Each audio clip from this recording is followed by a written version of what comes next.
A very good morning. This is Engineer Amir Sultan Rana, CEO of QHEC Business International. Today I will be talking about internal audit. Internal audit is a very important thing and need to be executed very well in the organization.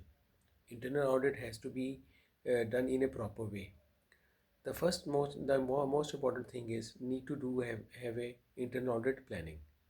The first thing is internal planning. The planning tells about that how you will be executing the internal audit for your organization into different departments and how the different departments will be tackled and which clause of the ISO standard will be applied to which department and what you will be asking about the things and the information from the people for the internal audit.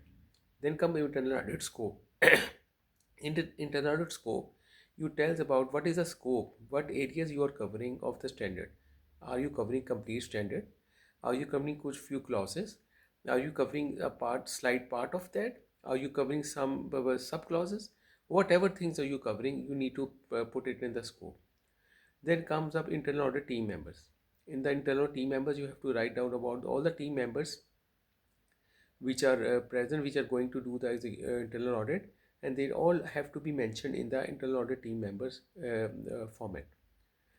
Then you do the internal audit, execute the internal audit, which gives you the findings. Internal audit findings basically consist of the non-conformity you find, minor non-conformity, major non-conformity, or observation. If whatever the thing you have found, you have to mention that thing in the non-conformity thing.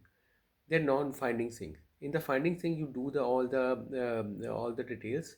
In that, you have to mention what is the issue. For example, you see that the people were not wearing proper PPs. For example, I'm just giving you example. You write down the finding that few employees in this section, in this department, are not wearing complete PPs, and this can harm them. Okay, so this comes up when you put it in the findings, when you properly document the document in the findings format. You see that it is from elimination of hazards and OHS risk, the clause number 8.1.2e from the ISO 45001 2018. So you write down the standard name, you write down the clause name, eliminating hazard and OHS risk, you write the clause number 8.1.2e. So this is how you have to mention, and you have to write down the finding and then a responsible person and the closure date. This is how these findings need to be structured. Then you have to make an internal audit report. The report is covering all aspects of internal audit, how the internal audit has been executed, how you have gone to different departments, and each department what you have done, and what things you come forward from the people and from the system and from the documents and all the things. And then comes up internal audit summary. In the internal summary, you write down the brief outlook, how many non-conformities you have found, and how many you have closed, you will be closing that, and these things, a summary of non-conformity, minor observation or major, need to be mentioned over there. It is depend upon the non-conformities how you have raised down during the audit. And then comes up non-conformity car form.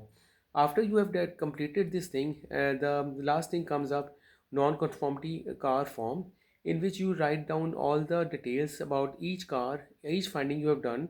You put it in the car number and write down that non-conformity and that, and then you make a plan of executing them in the passage of time, the coming days, so that it is closed in within due that time frame. In this way, this internal audit is briefly covered out for the complete process. If you need more details, if you need more information, you can contact me from anywhere in the world at +92 335 734 7400, and you can reach me on my email at amirsultanrana@yahoo.com. Thank you so much.